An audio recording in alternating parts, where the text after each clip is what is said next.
تو کہا کہ خوب سمجھو کہ تن سے اور لوگوں کے اوپر تانے دینے سے کبھی اصلاح نہیں ہوتی. پیغمبرانہ اسلوب یہ ہے کہ اگر پیغمبروں کو گالی بھی دی جاتی ہے تو وہ گالی کا جواب گالی سے نہیں دیتے. پیغمبر حضرت ہود علیہ السلام کو کہا جا رہا ہے کہ انا لنراک فی صفاحۃ و انا لنظنک من الکاذبین، ہم آپ کو دیکھ رہے ہیں بیوقوف آدمی ہیں. پیغمبر کو کہا جا رہا ہے اور ہم جانتے ہیں آپ جھوٹے آدمی ہو.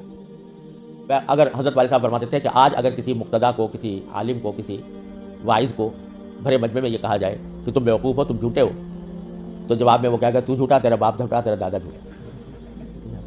لیکن پیغمبر کیا جواب دیتا ہے کہ یا قوم لیس بی صفاحۃ ولکنی رسول من رب العالمین، میری قوم میں بیوقوف نہیں ہوں، مجھے رب العالمین نے تمہارے پاس بھیجا ہے، تمہاری پیغام دے کر بھیجا ہے، میں تمہارے پاس پیغام لے کر آیا ہوں. تو گالی کا جواب پیغمبر بھی پیغمبر گالی سے نہیں دیتا، گالی کا جواب بھی گالی سے نہیں دیتا.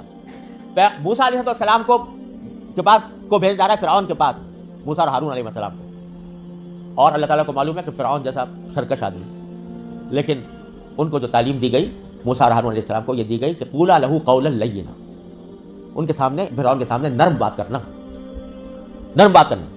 لعلہ یتذکر او یخشی، اور شاید نصیحت قبول کر لے، شاید خدا کا خوف دل میں پیدا ہو جائے. حالانکہ اللہ تعالیٰ جانتے تھے علم ازلی میں کہ یہ نصیحت قبول کرنے والا نہیں ہے اور ایمان لانے والا نہیں ہے، لیکن پیغمبر سے کہا جا رہا ہے کہ تمہارے دل میں یہ امید ہونی چاہیے کہ شاید نصیحت قبول کر لے، شاید اس کے دل میں خدا کا خوف آ جائے، لہذا نرم بات کرنا.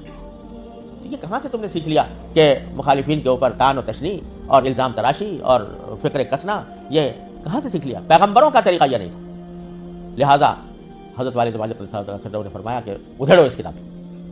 الحمدللہ میں نے بات دل میں اتر لی اور الحمدللہ میں نے پھر پوری کتاب کو اثر نو لکھا اور وہ سارے فکر اس میں حذف کیے. اس موقع پر جو جملہ سنانا چاہ رہا تھا حضرت والد ماجد کو وہ یہ، اس موقع پر حضرت والد ماجد نے فرمایا کہ جب بھی کوئی بات اپنی زبان سے یا اپنے قلم سے نکالو تو پہلے یہ سوچ لو کہ اس بات کو مجھے کسی عدالت میں ثابت کرنا ہے. عدالت میں اگر تم اس پوزیشن میں ہو کہ جو بات تم نکال رہے ہو وہ کسی عدالت میں ثابت کر سکو تو بے شک کہہ دو اور لکھ دو، لیکن اگر اس پوزیشن میں نہیں ہو تو ہرگز وہ بات نہ لکھو، نہ کہو. کیوں؟ اس لیے کہ ہو سکتا ہے اسی دنیا میں کسی وقت تم سے مطالبہ ہو جائے عدالت، کسی دنیا کی عدالت میں کہ ثابت کرو اپنی اس بات، اور اگر اس دنیا میں نہ ہوا تو آخرت میں تو ہوگا ہی ہوگا. آخرت کی عدالت میں اللہ تبارک و تعالیٰ کے سامنے سب کچھ حاضر ہوگا اور تمہیں ثابت کرنا ہوگا. اگر ثابت نہیں کر سکتے تو منہ سے نہیں نکالو.